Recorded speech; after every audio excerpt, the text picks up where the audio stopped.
तुम्ही सारखा सारखा मोबाईल पाहताय.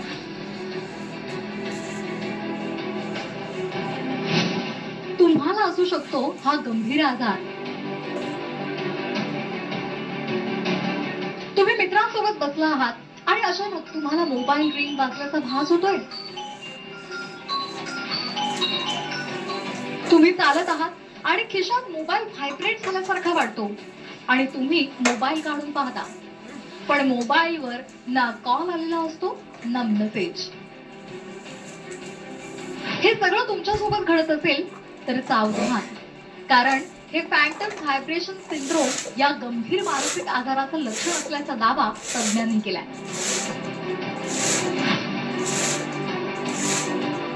खिशात मोबाईल ठेवलाय, टू व्हीलरवर चालताय आणि कुठेतरी व्हायब्रेट झाल्यासारखं वाटतं आणि अधूनमधून हात लावून बघितला जातो किंवा प्रत्यक्ष काही मिस कॉल झालाय का, पडलाय का ते बघितलं जातं. बऱ्याच लोकांना मेसेज ऐकू येतो, रिंगटोन ऐकू येतो आणि ते अधूनमधून मोबाईल हा बघत असतात आणि दिवसभराची जी दिनचर्या आहे ती पूर्णपणे बिघडलेली आहे.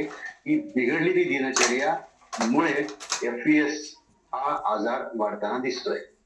सध्या मोबाईल ही काळाची गरज बनली. लहान मुलांपासून ते वृद्धांपर्यंत सगळ्यांनाच मोबाईल हवा आहे. शिक्षणापासून ते मनोरंजनापर्यंत आणि खरेदीपासून ते व्यवसायापर्यंत अनेक गोष्टींसाठी मोबाईलचा वापर केला जातो. यातूनच अनेकांना सतत मोबाईल चेक करण्याची सवय लागली. मात्र या सवयीचे झोप उडवणारे दुष्परिणाम समोर आले. मोबाईल धारकांमध्ये फॅन्टम व्हायब्रेशन सिंड्रोमचं प्रमाण 100 मोबाईल धारकांपैकी 11 जण या गंभीर आजाराने हैराण आहेत. 20 ते 30 वयोगटातील सर्वाधिक लोकांना याचा धोका जास्त आहे. 40 वर्ष वयोगटातील लोकांचाही यामध्ये समावेश आहे. व्हॉट्सअप, इंस्टाग्राम यासारख्या मेसेजिंग ऍपवर वेळ घालवणाऱ्यांचं प्रमाण यामध्ये अधिक आहे. तुम्हाला सुद्धा ही लक्षणं दिसत असतील तर वेळी सावध होण्याची गरज आहे. त्यासाठी तज्ज्ञांनी काही उपाय सुचवले, ते पाहूया. फॅन्टम व्हायब्रेशन सिंड्रोम वरचे उपाय. फोनचा वापर कमी करा. स्क्रीन टाइम सेट करा. फोनचं नोटिफिकेशन बंद करा आणि रिंगटोन बदला. मित्रांसोबत गप्पांसाठी वेळ द्या. पुस्तक वाचनासाठी सुद्धा वेळ काढा.